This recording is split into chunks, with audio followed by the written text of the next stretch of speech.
Депутаты Госдумы внесли законопроект, запрещающий ношение масок, никабов, балаклав и других уборов, которые скрывают лица. Данная мера предназначена против террористов и наркозахватчиков, объясняют депутаты. Но мы-то прекрасно понимаем, что данный закон будет направлен в первую очередь против мусульман, а точнее против мусульманок, которые скрывают свои лица согласно своим религиозным убеждениям.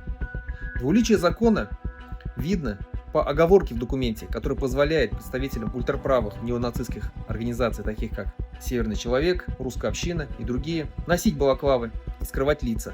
Депутаты объясняют это тем, что представители русской общины скрывают свои лица под балаклавами только во время рейдов совместно с полицией, что уже попадает под закон о служебной деятельности, а значит, прятать лица можно. Но мы-то знаем, что русская община скрывает лица всегда и носит балаклавы постоянно и пользуется этим при нападении на мигрантов и представителей других нерусских народов.